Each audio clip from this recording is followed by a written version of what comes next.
Hey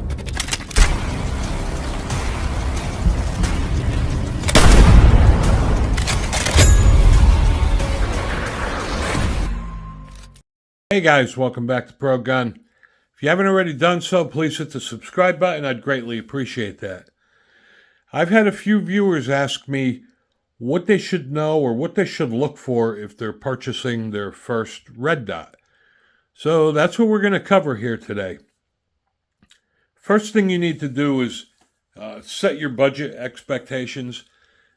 You should plan on spending between $250 and $400 for a red dot.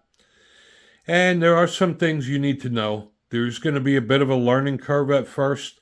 The first time you're using it, you're going to feel like a cat chasing the laser pointer. But after you use it for a while, you will get much quicker target acquisition, and you'll be able to shoot with both eyes open as opposed to, a lot of people shoot with one eye closed when they use iron sights. You're going to hear some terms. You're going to hear MOA. You're going to hear that a lot. And MOA stands for minute of angle. And to summarize that, what that means is a 1 MOA, for instance, will cover 1 inch at 100 yards. A 2 MOA will cover 2 inches at 100 yards. 6 MOA will cover 6 inches at 100 yards, etc. So what that means is the lower the MOA, the more precise it is at 100 yards. A larger MOA, such as a 6, may not be as accurate at 100 yards, but it's very accurate in close distance. For a pistol, typically you would use 3 to 6 MOA. Now, before you run out and go buy an optic, something very important to know is you need to know what the optic footprint on your firearm is. So when you remove the cover, and you'll see the footprint here, it will state in the manual they're typically either RMR, RMSC, or Delta Point Pro. And then you need to know what the footprint is of the optic. So for instance, this is my Hellcat Pro, and this has a RMSC optic footprint, and I want to mount this hollow sun. I need a mounting plate that just drops in here, and the mounting plate now will allow me to mount the hollow sun onto an RMSC footprint. And again, depending on the footprint of your optic and the firearm, you may or not need a mounting plate. A mounting plate is going to cost you between $50 and $75. And also, if you currently have a holster that is not optic cut, you will need a new holster. They should all be at least with aircraft aluminum chassis on them. They should be waterproof.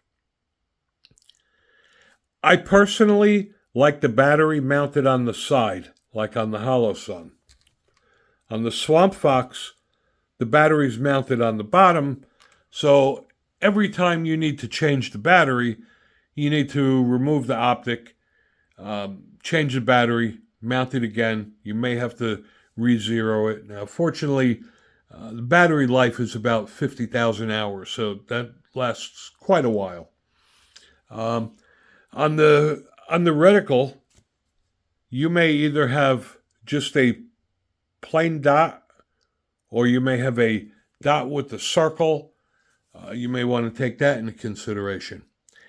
Another decision you're going to have to make is whether you want manual or automatic brightness.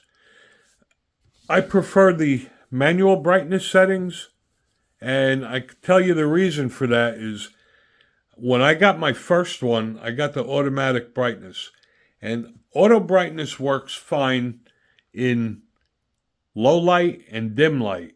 It does not work in no light. So if you're in a dark bedroom and you pick up your firearm in the middle of the night and it's pitch black in there, you're not going to see the dot. That's why I highly recommend getting the manual brightness because you can just turn it up anytime you want. Manual brightness does remember your last manual setting, but you can't have everything. But I would go with the manual. They're also available in red and green dots. I have astigmatism, and I find that green dots make it better on my eyes. They should also be waterproof, some kind of shock resistant. A lot of them do a 6-foot drop test. The Swamp Fox Sentinel has a iron sights shield you can put over it for more protection.